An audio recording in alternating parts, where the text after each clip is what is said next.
네, 오늘은 핑계라는 제목으로 로마서 1장 18절에서 23절까지의 말씀을 함께 생각해 보겠습니다. 여러분들 잔소리 많이 들으세요?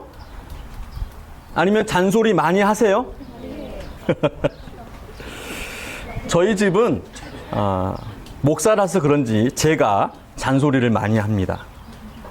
제 아내에게도 잔소리를 하지만 요즘에는 무서워서 잘 못하고 아이들에게 많이 합니다. 일찍 자야지. 아침은 꼭 먹어라. 손은 꼭 씻어라. 제 막내딸 예솔이는 이런 잔소리를 얼마나 많이 들었는지 제가 말하기도 전에 미리 제 흉내를 내며 잔소리를 합니다. 한국 부모와 미국 부모의 잔소리를 비교한 그런 글이 있어서 한번 소개해 드리겠습니다. 공부에 대해서 한국 부모님들은 공부에서 남준이 공부가 제일 쉽다 이렇게 말하고, 미국 부모님들은 Did you do your homework? Try your best 라고 한답니다. 식사에 대해서 한국 부모님은 밥은 먹고 다니니 끼니 거르지 말고 삼시세끼 꼭 챙겨 먹어라 라고 말한다고 합니다. 미국 부모님들은 Don't skip breakfast. Eat your vegetables. 이렇게 얘기한다고 합니다. 잠에 대해서는 한국 부모님은 일찍 자고 일찍 일어나라 라고 말한다고 합니다. 미국 부모님들은 Get enough sleep. 이렇게 말한다고 합니다. 한국과 미국 부모님 모두 공통적으로 하는 잔소리가 있습니다. 뭘까요? 바로 When I was your age. 나 때는 말이야. 꼰대 판별법 1번입니다. 교회에서 목사가 하는 잔소리는 뭐가 있을까요? 예수 믿고 구원받으세요. 성경 읽으세요. 기도하세요. 예배 빠지면 안 됩니다. 헌금은 자원하여 기쁨으로 드리세요. 하나님이 다 보고 계십니다. 등이 있을 것입니다. 그런데 왜 이렇게 잔소리를 하는 것일까요? 사랑하기 때문입니다.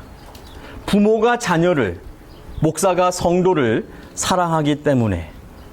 누군가는 이렇게 얘기합니다. 잔소리는 관심과 애정의 또 다른 표현이다. 성경은 하나님은 사랑이시다라고 말씀합니다. 그럼 하나님도 잔소리가 많을까요? 네, 많습니다. 성경을 읽어보신 분들은 아시겠지만 성경은 잔소리 투성입니다. 구약 성경도 신약 성경도 잔소리로 가득합니다. 그런데 이 잔소리는 우리를 살리는 잔소리입니다. 우리의 몸과 마음을, 우리의 인생과 영혼을 살리고 구원하는 생명의 잔소리입니다. 사랑이신 하나님께서 우리를 사랑하셔서 살리시려고 구원하시려고 하시는 그러한 생명의 잔소리입니다. 그런데 인간은 이 잔소리가 듣기 싫습니다. 왜 듣기 싫을까요? 머리가 커졌기 때문입니다. 교만하기 때문입니다. 하나님을 업신여기기 때문입니다. 우리 부모님들, 자녀들이 언제부터 잔소리를 듣기 싫어할까요? 항상 듣기 싫죠. 하지만 자기 생각이 생기기 시작하면서부터 여러 정보를 습득하고 그것을 종합해서 확신이 생기면서 잔소리를 듣기 싫어하고 부모님의 말을 듣지 않고 자기 마음대로, 자기 생각대로 행하게 되어집니다. 제 막내 예솔이가 라면을 참 좋아합니다. 그런데 라면을 먹으면 아토피성 피부염이 생깁니다. 그래서 못 먹게 했습니다.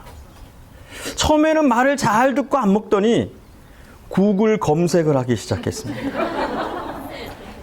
그리고 라면이 아니라 환절기 알러지 때문에 피부염이 생긴다고 우기기 시작했습니다. 그러면 라면을 먹지 않을 때에도 피부염이 생겨야 하는데 라면만 먹으면 피부염이 생깁니다.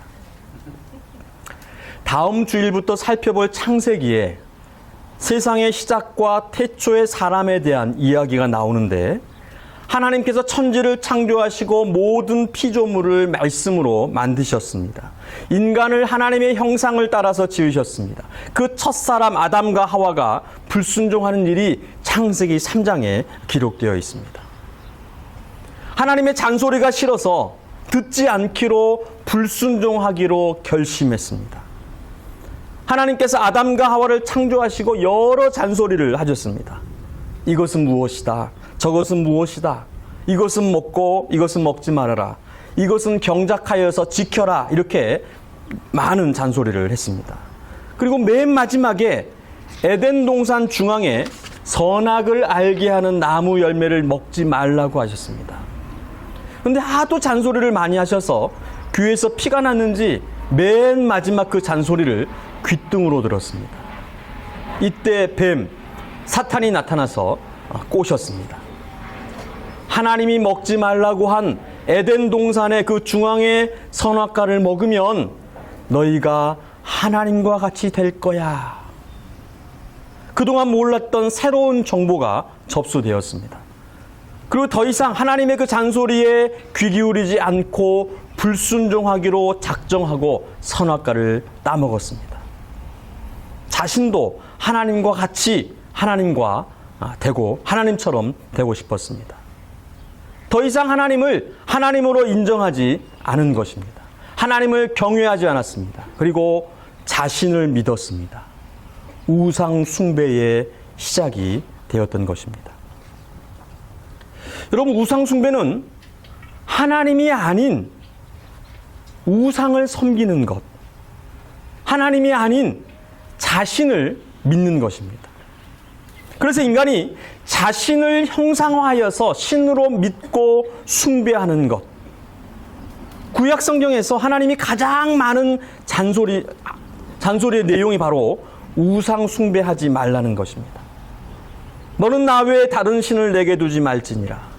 그런데 인간은 불순종으로 타락한 이후에 계속해서 하나님 외에 다른 신, 자신, 인간을 형상화한 우상을 만들어서 그 앞에 무릎을 꿇고 엎드려 경배해 왔습니다.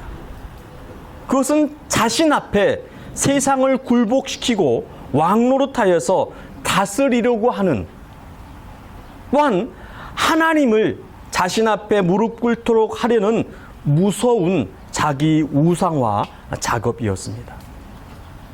오늘 성경 본문 로마서에서도 바울이 이 잔소리를 하고 있습니다. 스스로 지혜 있다 하나 어리석게 되어 썩어지지 아니하는 하나님의 영광을 썩어질 사람과 새와 짐승과 기어다니는 동물 모양의 우상으로 바꾸었느니라. 스스로 지혜 있다 하나 어리석게 되어, 이게 무슨 말입니까? 똑똑한 체 한답니다. 교만해졌습니다. 하나님을 업신여기고 인정하지 않고 믿지 않고 자신이 하나님이 되고자 하는 것입니다. 누가요? 인간이요. 그래서 어떻게 합니까? 하나님의 영광을 썩어질 사람과 새와 짐승과 기어다니는 동물 모양의 우상으로 바꾸었다는 것입니다. 영이신 하나님, 영원하신 하나님, 창조주 하나님을 보이지 않기 때문에 믿지 못하고 보이는 우상을 만들었습니다. 하나님께서 만드신 피조물 가운데에서 자기가 되고 싶은 그 사람, 그리고 새, 짐승, 기어다니는 그 동물을 우상으로 만들어서 섬기고 믿는 것입니다. 힘센 사람, 예쁜 사람을 조각하여서 신으로 만들었습니다. 날고 싶어서 새를 조각하여 만들었습니다. 힘센 황소가 되고 싶어서 조각하여 만들었습니다. 우상은 인간의 자기 형상화입니다. 신이 되고 싶은 인간의 그 욕망과 교만이라는 말입니다. 그런데 인간이 왜 이렇게 되었습니까? 그 생각이 허망하여지며 미련한 마음이 어두워졌기 때문이라고 바울이 잔소리를 합니다. 인간의 생각이 허무하고 황당해졌습니다. 거짓, 상상의 나래를 펼칩니다. 자기가 똑똑한 줄 알았는데 눈까지 멀어버렸습니다. 눈에 뵈는 것이 없습니다. 무엇이 인간을 이렇게 만들었습니까? 하나님을 알되 하나님을 영화롭게도 아니하며 감사하지도 아니했기 때문이다. 하나님을 알지만 머리로 지식으로 합니다. 인정할 수는 없고 어렴풋이 있을 것 같다고 합니다. 그래서 믿지 못하고 예배하지 못합니다. 여러분, 예배는 하나님을 아는 자리입니다. 하나님을 경험하는 자리입니다. 하나님을 인정하는 자리입니다. 성경은 하나님께서 찬송 중에 계신다. 그 찬송은 예배를 뜻합니다. 우리의 예배 가운데 계신다라고 말씀합니다. 예배 중에 임재하시는 하나님. 예수님께서도 두세 사람이 내 이름으로 모인 곳에는 나도 그들 중에 있느니라고 말씀하셨습니다. 여러분, 지금 이 자리에 주님께서 우리와 함께 계십니다. 아멘. 이래서 예배는 중요합니다. 예배를 드리지 않으면 예배를 드리지 않고 하나님을 경험하지 않으면 인간은 허망해집니다. 허무해지고 황당해진다는 말입니다. 거짓 상상의 나래를 펼칩니다. 자기가 똑똑한 줄 알고 더 교만해지고 더 미련해집니다. 그래서 예배의 자리에 나오셔서 예배를 사모하며 그 예배를 온전히 하나님께 올려드려야 합니다. 하나님의 임재 안에서 하나님을 경험하셔야 하는 것입니다. 또 하나님께 감사하지도 않는다고 말합니다. 피조물이 창조주에게 감사하지 않습니다. 이것은 마치 자신을 낳아준 자식이 부모에게 감사하지 않는 것과 같습니다. 생명을 준 부모를 업신여기는 것은 호로자식이라고 그럽니다. 혼자 태어난 줄 압니다. 그래서 하나님은 내 부모를 공경하라고 명령하셨습니다. 눈에 보이는 부모를 공경하지 못하는데 어떻게 보이지 않는 하나님을 공경할 수 있겠는가? 특별히 인간은 다른 피조물보다 특별한 존재입니다. 하나님의 형상을 따라서 만들어졌기 때문입니다. 창세기 1장 26절에 하나님이 이르시되 우리의 형상을 따라 우리의 모양대로 우리가 사람을 만들고 그들로 바다의 물고기와 하늘의 새와 가축과 온 땅과 땅에 기는 모든 것을 다스리게 하자 하시고, 우리는 하나님의 형상을 따라 지음받은 존귀한 존재입니다. 하나님의 속성을 가지고 있습니다. 이성을 가지고 생각을 할 수 있습니다. 무엇인가를 상상하고 만들어낼 수 있습니다. 자유의지가 있습니다. 옳고 그름을 판단하고 행하는 양심과 윤리가 있습니다. 하나님께서 우리 안에 심어준 하나님의 능력이 있다는 말입니다. 그래서 우리 인간으로 하여금 피조물을 다스리도록 하셨습니다. 우리는 특별한 존재입니다. 함부로 업신여길 수 없는, 존귀하게 대우받아야 하고 대우해야 하는 것이 바로 우리입니다. 우리를 이렇게 창조해 주신 창조주 하나님께 감사해야 하는 것입니다. 감사해야 할 또 다른 이유가 있습니다. 우리를 먹이시고 입히시기 때문입니다. 마태복음 6장에 예수님께서 이렇게 말씀하셨습니다. 공중의 새를 보라. 심지도 않고 거두지도 않고 창고에 모아들이지도 아니하되 너희 하늘 아버지께서 기르시나니 너희는 이것들보다 귀하지 아니하냐. 오늘 있다가 내일 아궁에 던져지는 들풀도 하나님이 이렇게 입히시거든 하물며 너희일까 보냐. 믿음이 작은 자들아. 저 천장에 집이 있고 제비와 새끼들이 있는 것 같습니다. 이 앞에 있는 꽃들과 나무들을 보시기 바랍니다. 우리는 지금 현장 학습을 하고 있습니다. 하나님께 창조하신 피조물 이 자연 속에서 눈으로 보면서 현장 학습을 하고 있습니다. 새들을 누가 먹입니까? 사람들의 먹이를 줘서 닭둘기를 만듭니까? 들풀을 누가 입히십니까? 정원사들이 합니까? 아닙니다. 하나님께서 먹이시고 입히십니다. 새들도 들풀도 돌보시며 하물며 자신의 형상을 따라 만든 인간을 먹이시고 입히시는 분이 하나님이시라고 분명하게 성경은 말씀합니다. 우리를 먹이고 입히시는 하나님께 감사하시기 바랍니다. 우리에게 소득을, 생명을, 먹을 것을, 입을 것을 주시는 분이 바로 하나님이시라는 그러한 사실입니다. 우리를 만드시고 우리를 입히시는 하나님께 감사하지 않으면 생각이 허망해지고 미련한 마음이 어두워진다라고 말씀합니다. 하나님을 알다니요. 저는 하나님을 알지 못합니다. 그것은 핑계입니다. 하나님의 잔소리에 의하면 하나님께서는 이미 우리 안에, 세상 만물 안에 하나님에 대한 정보와 지식을 넣어두셨다고 합니다. 이는 하나님을 알만한 것이 그들 속에 보임이라. 하나님께서 이를 그들에게 보이셨느니라.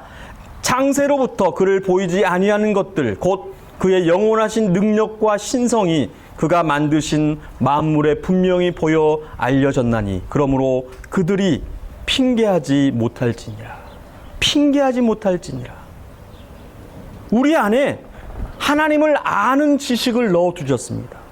우리를 하나님의 형상을 따라서 만드셔서 우리를 보면, 나를 보면, 여러분들을 보면 하나님을 알 수 있습니다. 우리 인간이 얼마나 신비한 존재인지 여러분들 아십니까? 여러분들 이제 조금 있으면 맛있는 점심 식사를 먹을 텐데 식사가 뱃속에 들어가면 가장 먼저 위에 들어가지 않습니까? 근데 이 위에서 분비되어지는 위산은 레몬즙의 100배 이상의 강한 산성을 가지고 있다고 합니다. 이 정도의 산성이면 못이나 동전을 부식시킬 수 있다고 합니다. 근데 우리 위는 빵꾸가 나지 않습니다. 신기하지 않습니까? 동전과 쇠를 부식시킬 만한 그런 위산이 분비되어지는데 우리 위는 빵꾸가 나지 않습니다. 여러분, 눈썹은 왜 여기 있을까요? 그냥 여기 있으니까 눈썹이라고 부르는 걸까요? 눈썹이 없으면 햇빛에 눈이 부셔서 눈을 뜨지 못합니다. 비가 오면 빗물이 다 눈으로 다 들어가게 되어집니다. 왜 눈이 두 개일까요? 눈이 하나면 무섭잖아요. 눈이 두 개이기 때문에 원근감, 거리를 알 수 있는 것입니다. 왜 귀는 두 개이고 입은 하나일까요? 귀가 하나이고 입이 두 개면 이상하잖아요. 듣기는 많이 듣고 말은 많이 하지 말라고 그럽니다. 그리고 많이 먹지 말라고 입이 하나인 것입니다. 이러한 것들은 인간의 신비를 말하는 아주 단순한 것들입니다. 지난 주일에 말씀드렸던 것처럼 인간이 제 아무리 똑똑하고 과학과 의학이 발달해도 피를 만들지 못합니다. 피뿐만 아니라 우리의 피부도 만들지 못합니다. 못 고치는 질병이 수두룩합니다. 바이러스 하나에 전 세계가 혼란에 빠졌습니다. 아직도 알지 못하는 바이러스가 수두룩합니다. 우리 인간은 무지하고 연약하여서 하나님이 아니고서는 살 수 없는, 하나님이 아니고서는 설명할 길이 없는 무한한 것들이 이 땅 가운데 있는 것입니다. 또한 우리 안에 양심이 있습니다. 이 양심이 하나님의 성품으로 하나님을 알 수 있는, 하나님의 그 창조 원리를 따라서 인간답게 살 수 있는 증거가 되어집니다. 선과 의를 자연스럽게 아는 것입니다. 선하고 의로운 것을 택하고 추구하도록 만든 마음과 생각의 장치가 바로 양심입니다. 그런데 이것이 사탄의 꾀임으로 불순종하여 고장났습니다. 하나님께서는 이것을 회복시키시기 위해서 부단한 노력을 하셨습니다. 당근도 주시고 채찍도 주시고 율법도 주셨고 독생자 아들 예수도 죽이셨습니다. 그런데 자유의지로 그 치료와 회복을 마다하고 가만히 내버려 두는, 아니 더욱 양심을 더럽게 만드는 양심에 화인 맞은 사람들이 있다는 것입니다. 고개를 절로 절레절레 젓고 혀를 뜨뜨뜨 차게 만드는 그러한 사람들이 있습니다. 하나님을 잊어버렸습니다. 하나님을 무시합니다. 하나님이 어디 있느냐 합니다. 그러나 하나님은 분명히 살아계시고 결국 심판하실 것입니다. 하나님을 아는 지식을 그 안에 넣어주셨고 타락한 지식을, 그 양심을 회복할 길을 만드시고 알려주셨는데 의지적으로, 의도적으로, 억지로 그것을 거스려서 하나님을 알지 않으려고, 하나님을 믿지 않으려고 몸부림친다는 말입니다. 여러분, 한번 우리 이 주변 자연을 둘러보시기 바랍니다. 하나님께서 창조하신 세계입니다. 하늘을 보시기 바랍니다. 또한 저 물을 보시기 바랍니다. 인간이 만들 수 없는 것들입니다. 공기를 한번 들여 마셔보시기 바랍니다. 하나님께서 만드신 하나님의 선물이라는 말입니다. 지금 멀미가 나는 분 계신가요? 여러분, 지금 지구는 시속 1400km, 870마일로 회전하고 있습니다. 태양과 지구의 거리, 지구와 달의 그 거리가 조금만 가까워도 중력 때문에 충돌하게 되어 있습니다. 조금만 멀어져도 우주 밖으로 튕겨나가게 되어 있습니다. 창세로부터 그의 보이지 아니하는 것들, 곧 그의 영원하신 능력과 신성이 그가 만드신 만물에 분명히 보여 알려졌나니 그러므로 그들이 핑계하지 못할지니라. 핑계하지 못할지니라. 하나님은 분명히 존재하시고 살아계십니다. 우리는 이미 하나님이 계시다는 것을 알고 있습니다. 우리는 부인하려고 하고 부정하려고 하지만 핑계댈 수가 없습니다. 왜냐하면 분명한 증거들이 있기 때문입니다. 그것들을 타락한 인간의 자유의지로, 화인 맞은 양심으로 보지 않으려고 하고 애써 외면하려고 하지만 변하지 않는, 바꿀 수 없는 절대 사실이고 절대 진리입니다. 언젠가는 결국 하나님의 진노가 불의로 진리를 막는 사람들의 모든 경건하지 않음과 불의에 대하여 하늘로부터 나타나나니 진노 중에라도 긍휼을 잃지 않고 인내하시는 하나님이시지만 공의의 하나님은 죄악을 내버려 두실 수 없으시기 때문에 반드시 심판하신다는 그러한 말입니다. 하지만 예수 그리스도 안에서 그 진노의 심판을 면할 수가 있습니다. 하나님이 세상을 이처럼 사랑하사 독생자를 주셨으니 이는 그를 믿는 자마다 멸망하지 않고 영생을 얻게 하려 하심이라. 하나님은 모든 사람이 구원을 받으며 진리를 아는 데에 이르기를 원하시느니라. 예수 믿고 우리의 자유의지와 양심과 구원을 회복하시기를 축복합니다. 그리고 이미 하나님을 알고 예수 그리스도를 구주로 영접하시며 구원의 확신을 가지신 여러분, 험난하고 고통스러운 인생 속에서 우리를 도우시고 건지실 분은 오직 하나님 한 분뿐이십니다. 우리는 이미 알고 있고 그렇게 믿고 있습니다. 우리는 인생의 정답을 알고 있습니다.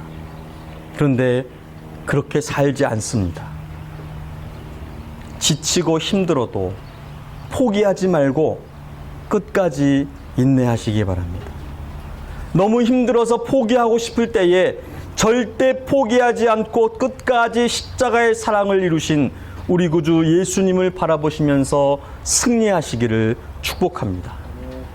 나는 포기할지라도 우리 주님은 절대 포기하지 않으십니다. 우리를 통하여서 가정을 구원하고 이웃을 구원하고 민족과 열방을 구원하실 것입니다. 우리를 구원하시고 택하셔서 구원의 통로, 축복의 통로를 삼으신 하나님을 찬양합시다.